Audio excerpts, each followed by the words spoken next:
នេះទិដ្ឋភាពនៅខាងស្រុកខ្ញុំហើយមើល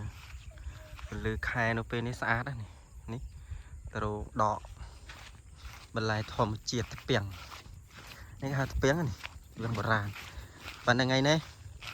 ទៅនៅគេនឹងកន្លែងសមរភូមិជួមមុខហើយនឹងលឺពីម៉ោង 10 ហ្នឹង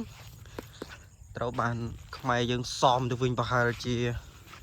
អស់ជិត100គ្រាប់ហ្នឹងហើយនឹងម៉ោងមកដល់ 10 ទៀតត្រូវបានវាយទៅទៀតហើយនឹងម៉ោងជិតម៉ោង 3 វាយម្ដងទៀត2សមទៅទៀតដោយសារតែគេមកបដាច់ស្ពានអូជីក្នុងក្បែរស្រុកសៃស្នំនេះខាងជើងសៃស្នំបន្តិចហៅថាជាប់នឹងប្រាសាទព្រហ្មកិល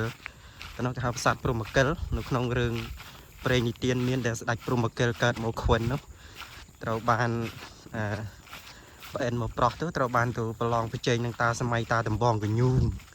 ហើយក៏តាដំបងកញូងនោះក៏ត្រូវបានចាញ់ស្ដេចព្រហ្មកិលនោះហើយក៏បានស្ដេចព្រហ្មកិលនោះឡើងសោយរាជហ្នឹងកន្លែងប្រាសាទហ្នឹងថ្ងៃនេះត្រូវប្រយុទ្ធនៅតំបន់ហ្នឹងហើយបាញ់ផ្លោងទៅនោះហើយតាំងមកជំនាញនេះអីឥឡូវ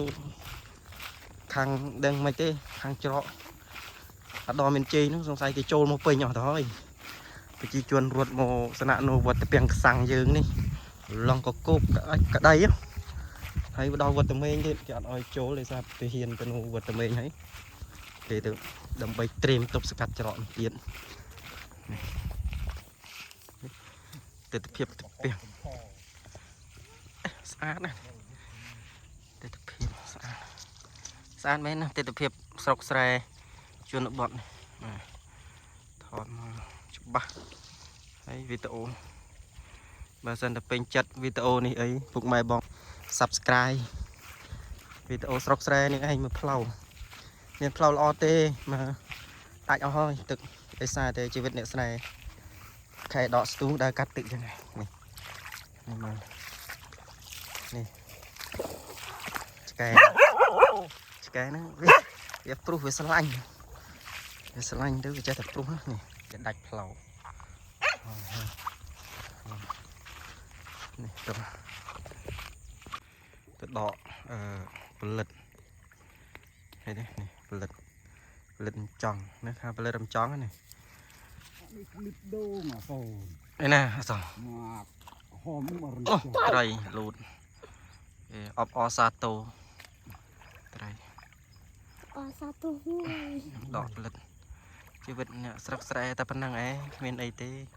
បានប៉ុណ្ណេះក៏ល្អដែរ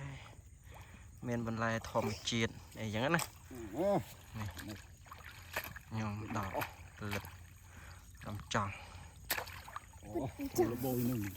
អូឆ្ងាញ់ដល់កនេះធ្លាក់ចុយមកឡើយរៀង